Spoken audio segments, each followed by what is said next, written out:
నిజానికి సెప్టెంబర్ 17 కమ్యూనిస్టులు కవాతు చేయవలసిన రోజు. ఎర్ర జెండా నెగనిగలు ప్రదర్శించవలసినటువంటి రోజది. కానీ వాస్తవ చరిత్రకు మసిబూసి మారేడుకాయ చేసి తప్పుడు ప్రచారాలు చేస్తున్నది బీజేపీ ఆర్ఎస్ఎస్లు అయితే, వాస్తవాలను కప్పిపుచ్చి అది కేవలం సర్దార్ పటేల్ సైన్యాల ఘనతగా చెప్పే ప్రయత్నం కాంగ్రెస్ నాయకత్వం చెప్తుంది. కానీ వాస్తవాలు ఎందుకు భిన్నంగా ఉన్నాయి? జరిగింది ఏమిటి? సర్దార్ పటేల్ సైన్యాలు ఇక్కడికి ఎప్పుడు వచ్చినాయి, ఎట్లా వచ్చినాయి? చరిత్ర తెలిసిన వాళ్ళందరికీ ఇది అర్థమయ్యే విషయం.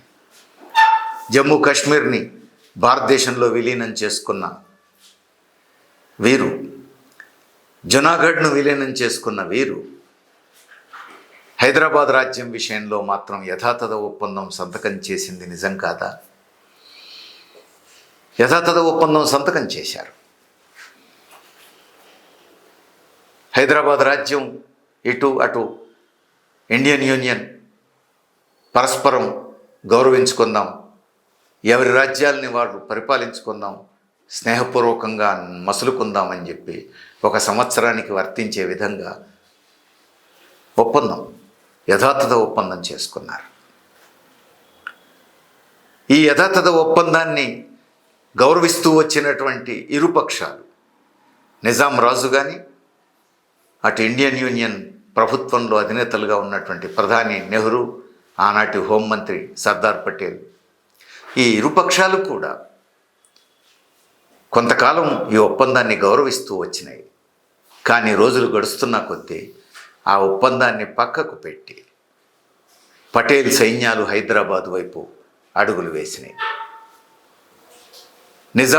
నిజాం రాజు చేతులెత్తేసి పటేల్ సైన్యాలతో రాజీకి సిద్ధపడ్డాడు. కారణం ఏమిటి? కారణం మనందరికీ తెలిసిందే. తెలంగాణ ప్రజానీకం భూస్వాములకు వ్యతిరేకంగా ఉవ్వెత్తున లేచిన ఉద్యమంలో పాల్గొంటున్నారు. భూస్వాములు గ్రామాలను వదిలేసి పారిపోయి హైదరాబాదులో దాక్కున్నారు. రాచరికం కుప్పలు కూలిపోయే పరిస్థితి ఏర్పడ్డది. ఇంకా 4 రోజులు ఇట్లానే ఉంటే తెలంగాణ రైతాంగం గోల్కొండ కోటను చుట్టుముట్టే పరిస్థితి ఎదురు కావచ్చు. రాచరికాన్ని కుప్పగూల్చే పరిస్థితి రావచ్చు. రాజును కాసిం రజ్వీని ఉరికంబం ఎక్కించే పరిస్థితులు రావచ్చు. తెలంగాణలో కమ్యూనిస్టు ఉద్యమం మరింత బలోపేతం అయ్యేటువంటి పరిస్థితిని చూస్తున్నారు. ఈ పరిస్థితిని గమనించిన తర్వాతనే నెహ్రూ, పటేల్ ఇండియన్ యూనియన్ సైన్యాలను హైదరాబాద్ వైపు నడిపించారు. ఈ పరిస్థితులు గమనించి తన అధికారం కుప్పగూలడం ఖాయమని అర్థమైంది కాబట్టే యుద్ధానికి సిద్ధపడకుండా 5 రోజుల్లోనే చేతులెత్తేసి సెప్టెంబర్ 17న భారతదేశంలో హైదరాబాద్ రాజ్యాన్ని విలీనం చేస్తూ మీర్ ఉస్మాన్ అలీ ఖాన్ హైదరాబాద్ రాజు సంతకం చేశాడు. ఇది వాస్తవం. అంటే తెలంగాణ ప్రజల ఆకాంక్షలకు అనుగుణంగా జరిగినటువంటి ఒక ఘట్టం ఇది. అనివార్యంగా దేశంలో విలీనం కాక తప్పని పరిస్థితి వచ్చింది తెలంగాణ సాయుధ రైతాంగ పోరాటం వల్ల. ఇది వాస్తవం. ఇందులో హోంమంత్రిగా సర్దార్ పటేల్ పాత్ర ఆయనది. అంతే తప్ప ఇక్కడ రాజు అంత శక్తివంతంగా ఉన్నాడని, దేశంలో విలీనం కావడానికి సిద్ధంగా లేడని, సర్దార్ పటేల్ సైన్యాలతో వచ్చి లొంగ తీసుకున్నాడని, దేశంలో కలిపేసుకున్నాడని చెప్పటం శుద్ధాబద్ధం. సర్దార్ పటేల్ సైన్యాలు రాజు మీదికి యుద్ధానికే వస్తే రాజును బంధించాలి, కాసిం రజ్వీని బంధించాలి, ఉరికంబం ఎక్కించాలి. అవేం జరగలేదే. జరగకపోగా తెలంగాణ ప్రజలందరూ వ్యతిరేకిస్తున్న నిజాం రాజునే మళ్ళా హైదరాబాద్ స్టేట్ మీద స్వతంత్ర భారతదేశంలో విలీనం చేసుకున్న తర్వాత రాజప్రముఖ్ అనే పేరుతో మళ్ళీ కూర్చోబెట్టారు. రాజభరణాలు చెల్లించుకున్నారు, నష్టపరిహారం, రాజ్యం పోయినందుకు నష్టపరిహారం చెల్లించుకున్నారు. ఎవరికి నష్టపరిహారం చెల్లించాలి? ఒక నరహంతకుడికి నష్టపరిహారం చెల్లించారు. ఆ నరహంతకుడినే రాజ్య ప్రముఖ్ పేరుతో తెలంగాణ ప్రజల మీద పెత్తనం చేయమని పెట్టారు. కాసిం రజ్వీని ప్రజల చేతికి చిక్కితే నడి బజారులో ఉరికంబం ఎక్కించేవారు. అలాంటి దుర్మార్గుడు కాసిం రజ్వీ. ఆ కాసిం రజ్వీని విమానం ఎక్కించి సకల మర్యాదలతో పాకిస్తాన్కు పంపించి రక్షించారు. ఇదే సర్దార్ పటేల్, జవహర్లాల్ నెహ్రూ.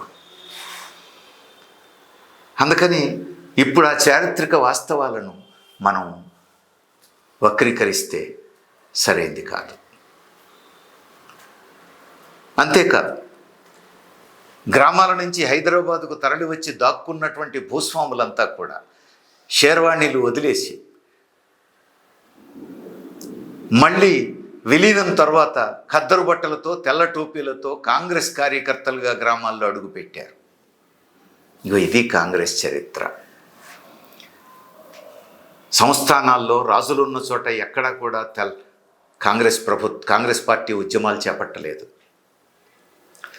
రాజులకు కానీ భూస్వాములకు కానీ మేము వ్యతిరేకం కాదు, తెల్లదొరలకు మాత్రమే మేము వ్యతిరేకం అని స్పష్టంగా ప్రకటించింది కాంగ్రెస్ పార్టీ ఆ రోజు. అందువల్ల తెలంగాణలో నైజాం సర్కార్కు వ్యతిరేకంగా కానీ భూస్వాములకు వ్యతిరేకంగా కానీ సాగినటువంటి పోరాటంలో కాంగ్రెస్ పాత్ర లేదు. అసలు ఇక్కడ కాంగ్రెస్ శాఖను వాళ్ళు ప్రోత్సహించలేదు, అనుమతించలేదు. ఇది కాంగ్రెస్ అనుసరించినటువంటి పద్ధతి. తెలంగాణనే కాదు, ఏ రాజ్యంలోనూ రాచరికాలున్న చోట ఎక్కడ కూడా జాతీయోద్యమ ప్రభావంతో ఆ ప్రజలు భారతదేశంలో విలీనం కావాలని కోరుకున్నారు తప్ప కాంగ్రెస్ నాయకత్వం ఆ రాజ్యాలలో ప్రజలను సమీకరించి ఉద్యమ బాట పట్టించడానికి సిద్ధపడలేదు. ఇది వాస్తవం.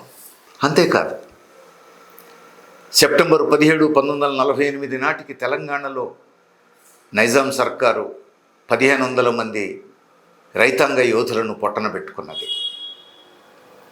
ఎప్పుడైతే పటేల్ సైన్యాలు హైదరాబాదుకు చేరుకున్నాయో తెలంగాణ ప్రజానీకం కొత్త ఉత్సాహంతో సంతోషించారు.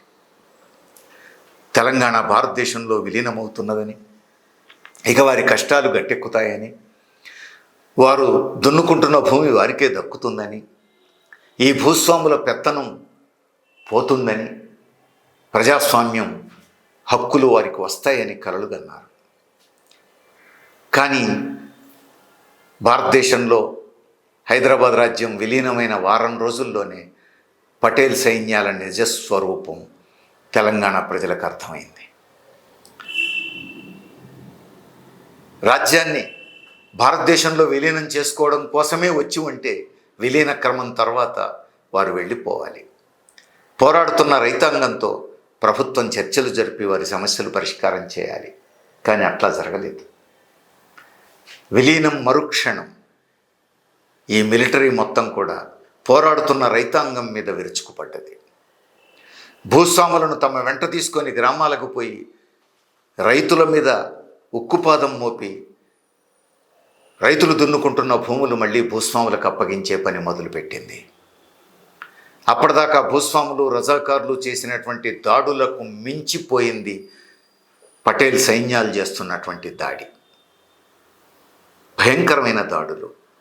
మహిళల మానప్రాణాలకు రక్షణ లేదు. ఉద్యమాలకు ఏమాత్రం అవకాశం లేదు. ఉక్కుపాదం మోపుతున్నారు, కాల్చి చంపుతున్నారు. నిజాం కాలంలో 1500 మంది యోధులను పొట్టన పెట్టుకుంటే పటేల్ సైన్యాలు వచ్చిన తర్వాత మరో 2500 మందిని పొట్టన పెట్టుకున్నారు. మొత్తం ఈ పోరాటంలో 4000 మంది ప్రాణాలు వదిలారు. ఇది పటేల్ సైన్యాలు అనుసరించినటువంటి పద్ధతి. ఇండియన్ యూనియన్ సైన్యాలు అనుసరించినటువంటి పద్ధతి. ఈ విషయం గమనించిన మరుక్షణం పోరాడుతున్నటువంటి రైతాంగం తమ నినాదం మార్చుకున్నారు. తామప్పటికే దున్నుకుంటున్నటువంటి భూమి తమకే చెందాలి, కౌలుదారులకు రక్షణ కల్పించాలి అని చెప్పి డిమాండ్ చేశారు. ఆ డిమాండ్తో పోరాటం కొనసాగించారు. అందుకే విలీనం తర్వాత కూడా 1951 అక్టోబర్ దాకా సాయుధ పోరాటం కొనసాగింది. ఈ పోరాట కాలం మొత్తం కూడా కాంగ్రెస్ నాయకులు కానీ కార్యకర్తలు కానీ అట్లనే అప్పటిదాకా నిజాం రాజుకు అండగా నిలబడ్డ రజాకార్లు కానీ ఇప్పుడు పటేల్ సైన్యాలకు ఏజెంట్లుగా పనిచేశారు. అంటే హైదరాబాద్ రాజ్యంలో రాజుకు ఏజెంట్లుగా పనిచేసిన భూస్వాములు, రజాకార్లు దేశంలో విలీనమైన తర్వాత పటేల్ సైన్యాలకు, ఇండియన్ యూనియన్ సైన్యాలకు ఏజెంట్లుగా పనిచేశారు. ఉద్యమకారుల ఆచూకీని సైన్యానికి తెలియజేయటం, సైనికులు వాళ్ళను పట్టుకొని బంధించి చిత్రహింసలు పెట్టడం, కాల్చిపడేయటం, వారి మహిళల మీద లైంగిక దాడులు చేయటం, చిత్రహింసలు పెట్టడం, ఇదొక దారుణమైనటువంటి చరిత్రగా సాగింది. అందుకని వాస్తవ చరిత్రను మనం సరిగ్గా అర్థం చేసుకోవడం అవసరం. సెప్టెంబర్ 17 ఒక చారిత్రక సన్నివేశం, దానికి ఒక ప్రత్యేకత ఉన్నది.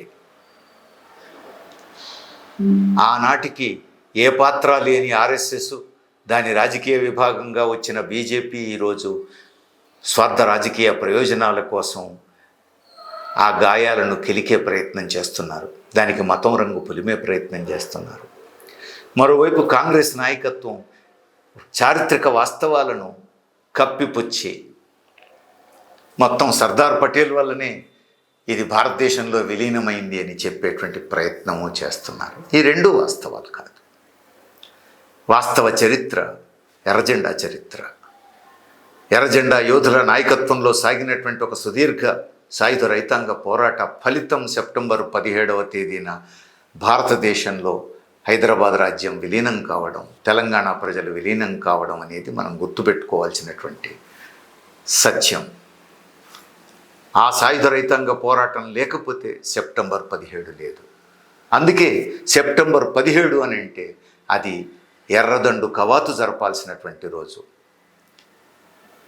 ఎర్రజెండా వీరుల త్యాగాల ఫలితం ఆ రోజు అనేది మనం గుర్తుపెట్టుకోవాల్సిన అవసరం ఉంది.